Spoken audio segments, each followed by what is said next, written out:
ભરૂચ પોલીસના horse riding club દ્વારા આયોજિત 3 મહિનાના તાલીમ વર્ગની પૂર્ણાહુતિ થતાં પ્રમાણપત્ર વિતરણ કાર્યક્રમ યોજાયો. શહેરના નાગરિકોને ઘોડેસવારીની તાલીમ આપી પ્રજા અને પોલીસ વચ્ચેનો સંબંધ વધુ મજબૂત બને તે હેતુથી આ આયોજન કરવામાં આવ્યું હતું. તાલીમ દરમિયાન ભાગ લેનારાઓએ હોર્સ રાઇડિંગના મૂળભૂત પાઠ, ઘોડાની સંભાળ, સલામતીના નિયમો અને પ્રાયોગિક માર્ગદર્શન મેળવ્યું હતું. તાલીમ પૂર્ણ થતાં પ્રમાણપત્ર વિતરણ કાર્યક્રમ યોજાયો, જેમાં જિલ્લા પોલીસ વડા અક્ષયરાજ મકવાણા, વિભાગીય પોલીસ વડા એમ ગાંગુલી સહિતના હસ્તે તાલીમાર્થીઓને પ્રમાણપત્ર એનાયત કરવામાં આવ્યા હતા. સાથે જ શ્રેષ્ઠ પ્રદર્શન કરનાર 5 બેસ્ટ હોર્સ રાઇડર્સને ટ્રોફી આપી સન્માનિત કરાયા.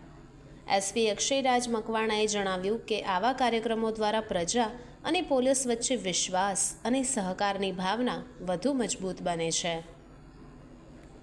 જી, ભરૂચ પોલીસ દ્વારા આજે એક 3 મહિનાની માઉન્ટેડ માટેની જે સિટીઝન માટેની એક તાલીમ રાખેલી હતી, જેને માઉન્ટેડ ક્લબ તરીકે ઓળખાવે છે, ભરૂચ માઉન્ટેડ ક્લબ. તેની આજે 3 મહિનાની એક તાલીમ પૂર્ણ થઈ. તમામ જે લાભાર્થી બધા લોકો હતા એ તમામ લોકોને જે છે એ આજે એમને સર્ટિફિકેટ આપવામાં આવ્યા. એ સિવાય જે 5 બેસ્ટ જે લોકોએ માઉન્ટિંગ કરી હતી એ લોકોને બી ટ્રોફી અલગથી એનાયત કરવામાં આવી.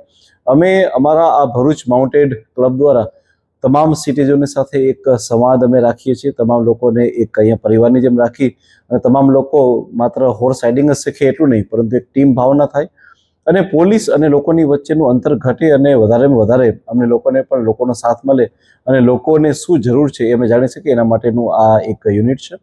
અને આજે ખૂબ આનંદ થાય છે કે આજે ખૂબ મોટી સંખ્યામાં લોકોએ આ માઉન્ટેડ સાથે જોડાઈ અને એની તાલીમ પૂર્ણ કરેલી છે. Thank you.